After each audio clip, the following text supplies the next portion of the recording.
My girlfriend shouted in front of everyone. If you want to leave, then go. You'll come back to me on your own within a month. I was stunned.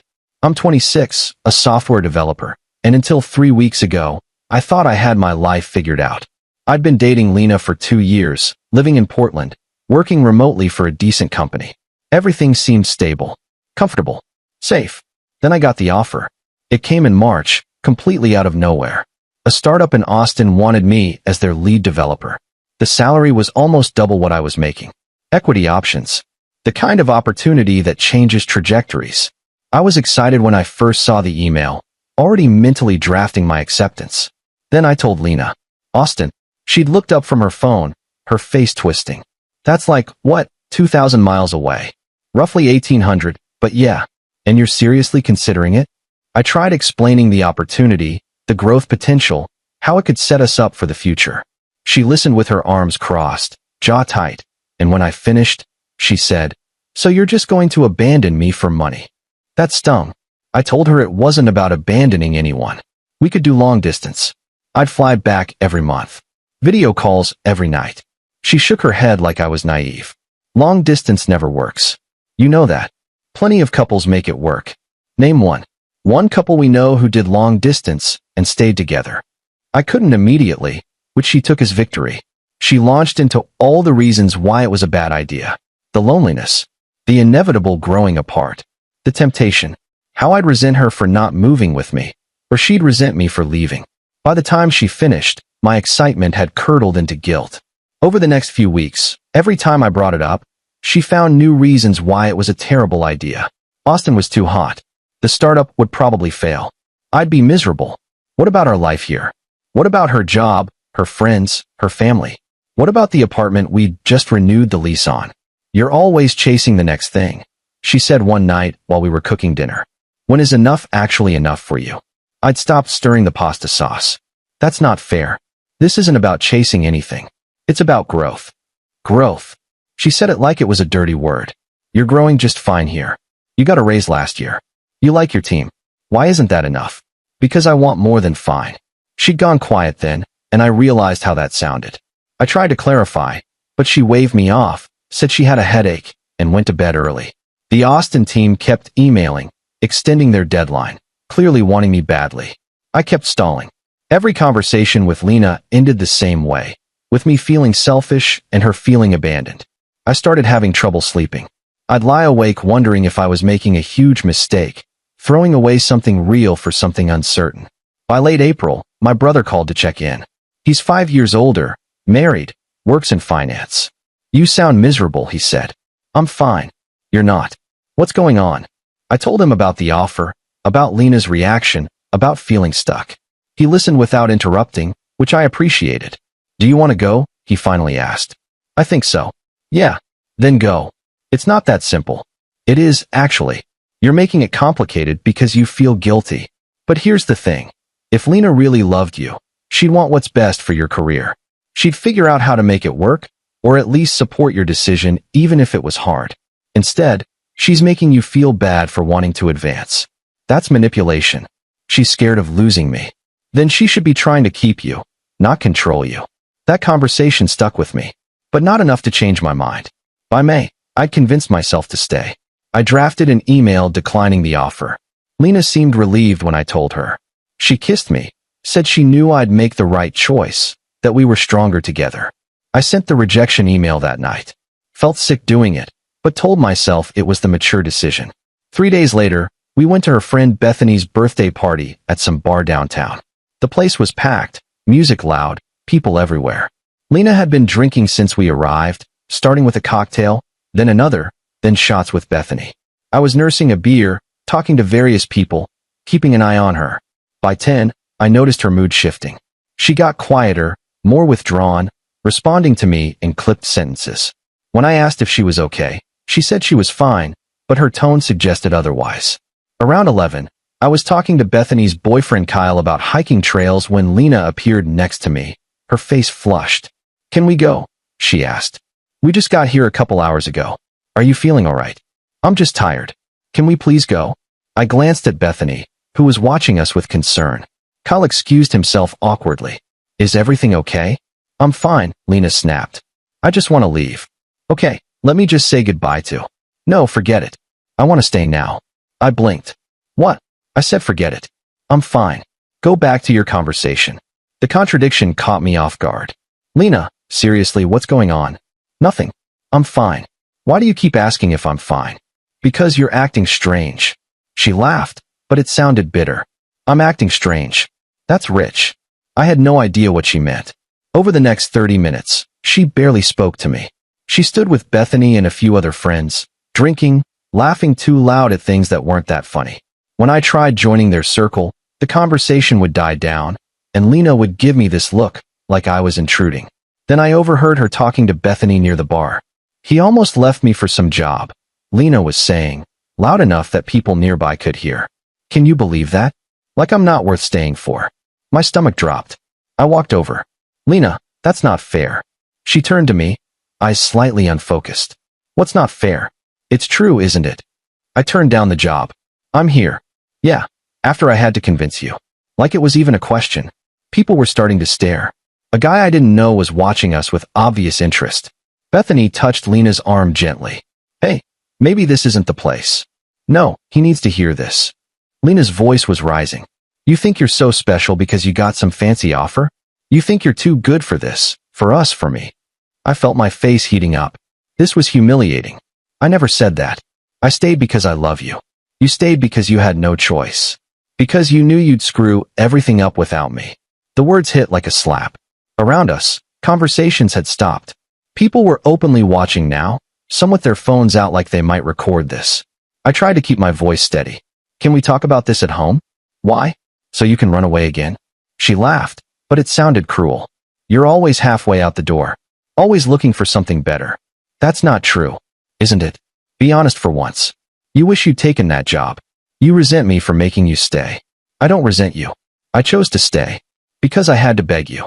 Because I had to explain why our relationship mattered more than money. Do you know how pathetic that felt? Something inside me snapped. Maybe it was the public humiliation. Maybe it was realizing she saw my commitment as weakness rather than love. Maybe it was the months of guilt I'd been carrying finally reaching a breaking point.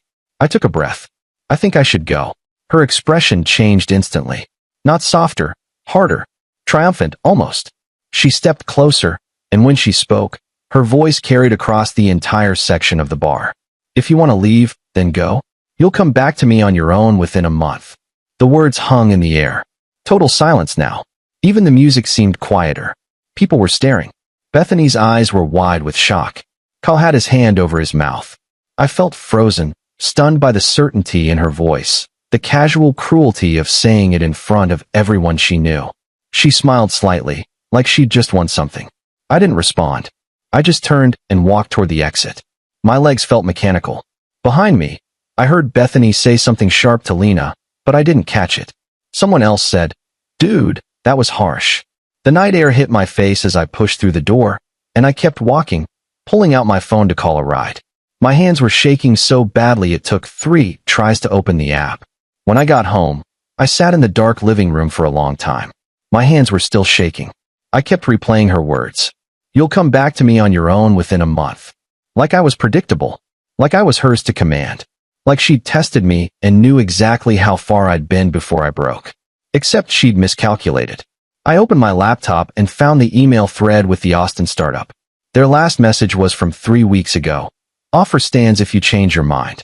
We'd love to have you. I hit reply and typed. Is the position still available? I apologize for the confusion on my end.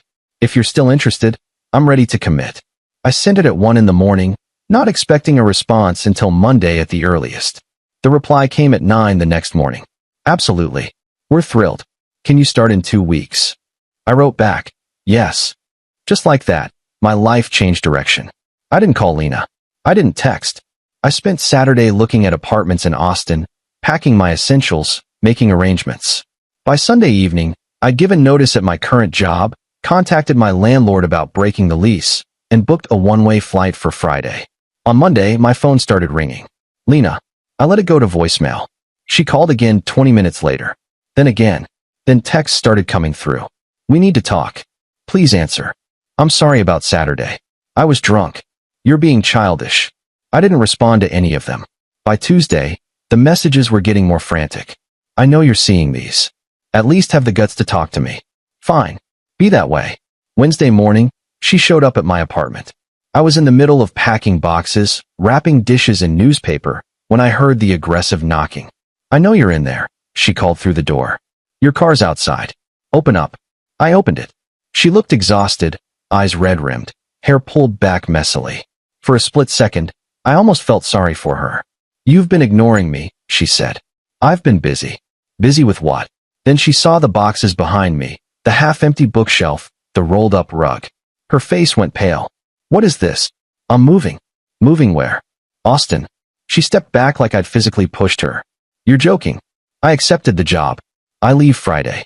But you turned it down. You chose to stay. We decided together. You decided. I caved. Her expression cycled through shock, anger, disbelief. Because of one fight? Are you serious? I apologized. You apologized for being drunk. Not for what you said. Not for how you said it. I didn't mean it. Yes, you did. You meant every word. You wanted everyone to see that you had me under control. That I'd never actually leave. Her hands were shaking now. That's not. I was just upset.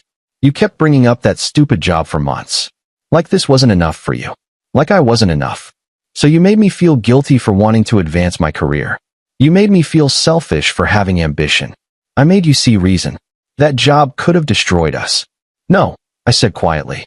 You destroyed us. Saturday night, in front of all your friends. You made sure I understood exactly how you see me. Tears started streaming down her face. Please don't do this. I love you. I'm sorry. I'll never say anything like that again. I swear. You're sorry you lost control of the situation. You're not sorry you feel that way. That's not true. Her voice cracked. I was scared. I'm still scared. Of losing you. Of being alone. Of you realizing you're better off without me. Then you should have tried to make me want to stay. Not trap me into staying. She grabbed my arm, fingers digging in desperately. Wait. Just wait. Can we talk about this? Really talk? Not like this. Not while you're packing. Let's go somewhere, get coffee, figure this out like adults. I gently pulled away. There's nothing to figure out. So that's it. 2 years, and you're just done. You told me to leave. I'm leaving. Her voice rose, tinged with hysteria. I didn't think you actually would. I thought you'd cool off and we'd work through it. And there it was. The truth beneath everything. She'd gambled that I'd never have the spine to walk away, that I'd take whatever she dished out because I was too comfortable, too committed, too scared to start over. She'd been wrong. Goodbye, Lena. I started to close the door. She stuck her foot in the gap, and for a moment we just stood there, her crying, me waiting. Please, she whispered. Don't throw away everything we built. You threw it away. Saturday night. In front of everyone. I moved her foot gently and closed the door. She stood outside for another 5 minutes, crying, begging me to open it, saying she'd wait for me, that we could do long distance, that she'd even move to Austin if that's what it took. Eventually, she left. The next 2 days were a blur. Friends reached out after hearing about the breakup. Lena's version, I assumed, since several texts asked if I was okay after everything that happened. A few specifically mentioned that I'd left her at the party. I didn't explain. I just said I was moving for work and needed space to figure things out. My mom called Thursday evening. Apparently Lena had contacted her, asking her to talk sense into me, claiming I was having some kind of breakdown. She says you're throwing your life away, my mom said carefully. I explained what actually happened. The months of guilt. The job I turned down. The public humiliation. What Lena said in front of everyone. My mom was quiet for a moment. Then, she showed you who she is. Believe her. I am. Good. I raised you better than to let someone treat you like that. I flew to Austin on Friday. The first week was disorienting. New apartment, new office, new city. Everything felt temporary and strange. I ate takeout on my empty floor because my furniture wouldn't arrive for another week. I worked long days, meeting my new team, diving into code bases, trying to prove I was worth the gamble they'd taken on me. But also lighter. I wasn't walking on eggshells. I wasn't second-guessing my decisions. I wasn't waiting for the next criticism or guilt trip. I was just working, exploring, existing without constant commentary on my choices. Lena kept trying to reach me. Texts became longer, more desperate. She sent photos of us from trips we'd taken, camping in Oregon, wine tasting in Napa, that weekend in Seattle when it rained the entire time, but we'd had fun anyway. She sent voice messages crying, saying she'd made a terrible mistake, that she'd go to therapy, that she'd be better. I didn't block her, but I didn't respond either. I needed her to understand that this wasn't a negotiation. It was over. 2 weeks after I left Portland, Bethany texted me. Hey, I know you probably don't want to hear from anyone right now, but I wanted to apologize for what happened at my party. Lena was completely out of line. Also, she's been telling people you abandoned her without warning and that you were planning to leave all along, which is complete BS. Just wanted you to know some of us see through it. Hope Austin is treating you well. I appreciated that more than she knew. I thanked her and told her I was doing well, that the job was great, that I had no regrets. 3 weeks in, Lena's messages changed tone. You're really not coming back, are you? I can't believe you'd throw away everything we had over one stupid night. You're making a huge mistake. Fine. Have a nice life. Then, on day 24, 6 days before her predicted timeline, my phone rang at 11 at night. Lena again. Against my better judgment, I answered. What do you want? Her voice was small, broken. I miss you. Lena. No, just listen. Please. She took a shaky breath. I've been thinking a lot. About what I said. About how I treated you. And I need you to know something. I waited.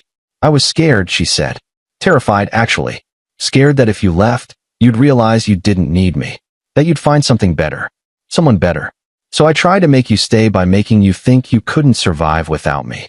And I know that's toxic. I know I was manipulative. I know I was wrong. It was the most self-aware thing she'd ever said to me. For a moment, I almost felt bad for her. But here's the thing, she continued, her voice hardening slightly.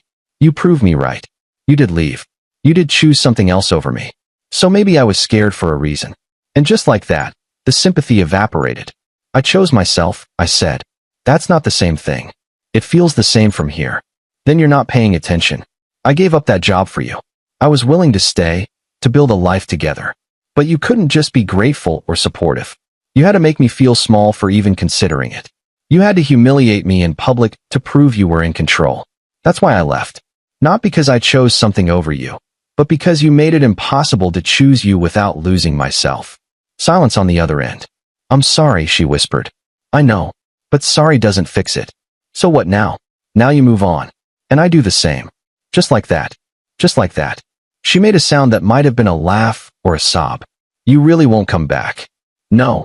Not even. Her voice cracked. Not even to talk? To see if we could fix this? There's nothing left to fix. You broke something that can't be repaired. She was quiet for a long moment. Then, I hope you're happy there. I really do. I didn't know if she meant it, but it didn't matter. Take care of yourself, Lena. I hung up. She didn't call again. It's been 3 months now. The job is incredible, challenging, rewarding, exactly what I needed. I've made friends here, people who don't know anything about my past relationship, who just know me as the guy who loves spicy food and rock climbing, and has a concerning obsession with finding the best breakfast tacos in Austin. I heard through mutual friends that Lena's dating someone new. Some guy from her gym. Good for her, honestly. I hope she treats him better than she treated me. I hope she learns something from how we ended.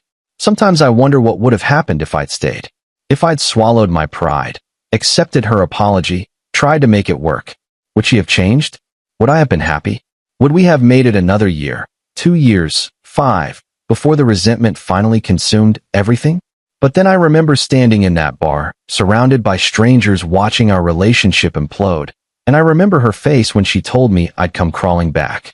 The absolute certainty in her voice. The casual cruelty. The assumption that I was hers to control. She gave me 1 month. I gave her 4 days. Best decision I ever made.